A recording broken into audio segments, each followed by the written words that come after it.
Good morning, class. How are you all? Hope you all are fine. So, class, welcome to our new video of class 5th, subject SST. And we will discuss about let's remember. Okay? Let's remember के topic जे तक हमने previous video में discuss कर लिया था. आज हम start करते हैं लेट्स रिमेंबर के यानी कि के पॉइंट से. Open page number 73 everyone. Okay, now I am going to reading. Yes. Places that are far away from the equator are cooler than those near the equator. Equator के नज़दीक जो place रहते हैं वो ज़्यादा वार्म रहते हैं. ठीक है, उनकी अपेक्षा जो इक्वेटर से ज़्यादा दूर होते हैं. Place that are at high altitude are usually cooler. यानी कि जो एल्टीट्यूड ज़्यादा एल्टीट्यूड पे जो प्लेसेस होते हैं यानी कि सी सरफेस से ज़्यादा ऊपर पे होते हैं वो एरिया क्या कैसे होते हैं, कूलर होते हैं. Place close to the sea have a moderate climate. जो सी के नज़दीक में जो प्लेसेस होते हैं उनका क्लाइमेट कैसा होता है, मॉडरेट, यानी कि ना ज़्यादा गर्मी ना ज़्यादा सर्दी. They are neither very hot in summers और not very cold in winters, जैसा कि मैंने आप लोगों को भी बताया. Okay. However, places far away from the sea have extreme climates. They are either very hot or very cold. और जो सी से ज़्यादा दूरी पर जो प्लेसेस हैं वहाँ पर कैसा क्लाइमेट होता है, एक्सट्रीम क्लाइमेट होता है, यानी कि गर्मी में उतनी ही गर्मी और सर्दी में उतनी ही सर्दी. If a region gets wind from a hot place it will become hot. If it is receive wind from a cold place it will become cold. Humidity in the air depends on the location of a place and the direction of the wind. Now P. The earth can be divided into 3 zones. अर्थ को कितने Jones में divide किया गया है, 3 Jones में, based on the amount of heat and region gets from the sun. These zones are called the heat zone or the climate zone. These are the torrid zone, the temperate zone and the frigid zone, जो last में हमने पढ़ा था. Now Q. The torrid zone has hot climate. torrid zone का climate कैसा है, hot. The temperate zone had moderate climate. temperate zone का climate बहुत अच्छा होता है, moderate climate. And the frigid zone has a very cold climate. frigid zone का climate कैसा होता है, बहुत cold. The area between the Tropic of Cancer and the Tropic of Capricorn is called the torrid zone. जो area tropic of cancer और tropic of Capricorn के बीच में जो एरिया आता है वो क्या कहलाता है, torrid zone. The area between the Tropic of Cancer and the Arctic Circle in the northern hemisphere and between the Tropic of Capricorn and the Antarctic Circle in the southern hemisphere is called temperate zone. ये हमने इस वाले column में हमने ये सारी चीजें पढ़ी थी. ठीक है, have you remember class?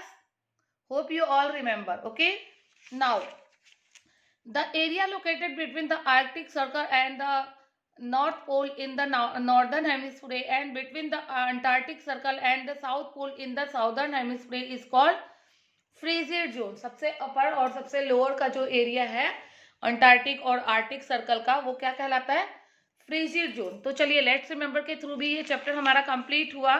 Next chapter में हम पढ़ेंगे disaster, natural and human made. चलिए अब हम जो चैप्टर यानी कि चैप्टर नंबर 11 जो पढ़ रहे थे उसके पीवी वर्क में आ जाते हैं.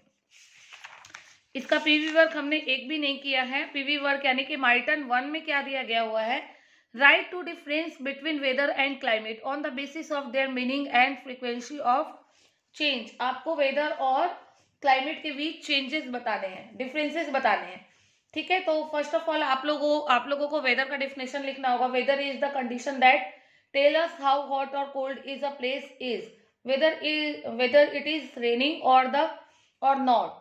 whether it is humid or dry or it is calm or windy on a particular day. Okay, after that आप लोगों को इस वाले कॉलम में क्या लिखना है, the weather of a place keep changing from day to day. Sometimes it even changes many times on the same day. जो आप लोगों को वेदर सेक्शन में मैंने आपको पढ़ाया था.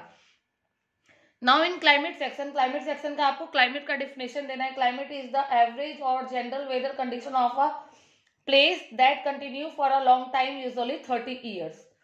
सेकेंड में लिखना है climate change after many decades. okay, now second में क्या दिया हुआ है, Sally has recently shifted to नूतनपुर. सैली नाम की बच्ची हो वो नूतनपुर रिसेंटली शिफ्ट की है. She is returning from her school with her friend Reva. When it start raining, जब वो अपने फ्रेंड के साथ स्कूल से रिटर्न हो रही थी तो क्या होने लगी, बारिश होने लगी। Shelly does not have an umbrella, Reva opens her umbrella and share it with सेली।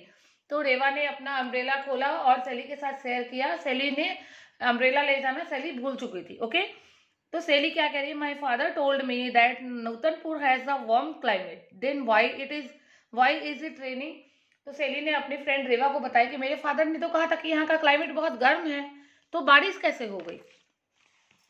नाउ अब इसके बेस पे आपको बताना, why did Shelly assume that it can not rain in Nutanpur. Shelly ने कैसे एज्यूम किया कि यहाँ पे बारिश नहीं हो सकती, तो आपको आंसर करना है, Sally assume that it can not rain in Nutanpur as it has a warm climate and also because he does not know the difference between the weather and the climate. Now what advice would you like to give Sally so that she does not get caught in sudden rain in the next time? आप सैली को क्या advice दोगे, तो हम क्या बोलेंगे, I would like to advise Sally to read the और listen to the winter forecast daily. तो हम सैली को क्या बताएंगे कि वेदर टेलीकास्ट जो होता है, वेदर का फोरकास्ट जो होता है वो तुम रोज देखा करो।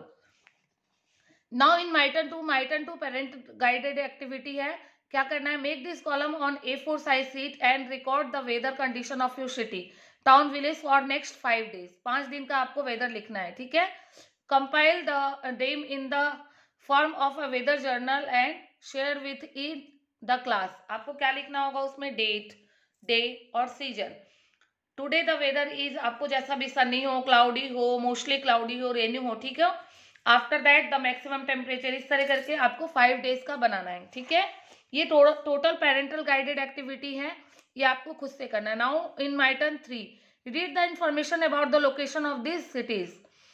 Accra is situated 5.6 degree north in equator, while Sisimiut, a city in Greenland, is situated at 66.6 degree north of equator. How will be the climate of Ghana and Sisimiut be different from each other? ये सारे question आपको class एक बार book read करके करना है, अगर possible हो तो ठीक है, अदरवाइज पीडीएफ के थ्रू करेंगे। My turn 4 is very easy. Draw neat and well labeled diagram to show the following 3 climate zone with different shades. Climate zone यहाँ पे आपको देना है। इंपॉर्टेंट लाइन्स ऑफ लैटिट्यूड, ये आपको किस पिक्चर में मिलेगा, in picture number figure number 11 in your CB. Okay, after that refer to the atlas to find out the latitude of this places on the basis of their latitudes. Write the climate zone in which each of these places is located, then mark them at the correct climate zone in the diagram by writing their alphabetical sequence ABC। ये भी आप लोगों को complete करना है, ठीक है। My turn 5B। After that क्या दिया हुआ है, सीरियल नंबर, एक्रा, मॉस्को, चेन्नई, ये चीजें आप लोगों को पीडीएफ के थ्रू कंप्लीट करनी है, आप लोगों को पीडीएफ सेंड किया जाएगा, ठीक है। तो चलिए अब आपको आ गया लास्ट में, क्या आ गया आपके पास, self check point. Self check point आप क्लियर कर लेंगे, आफ्टर दैट ये चैप्टर भी आपका पीबी के थ्रू भी कंप्लीट होगा। तो मिलते हैं हमारे नेक्स्ट वीडियो में क्लास, तब तक के लिए bye bye, take care everyone.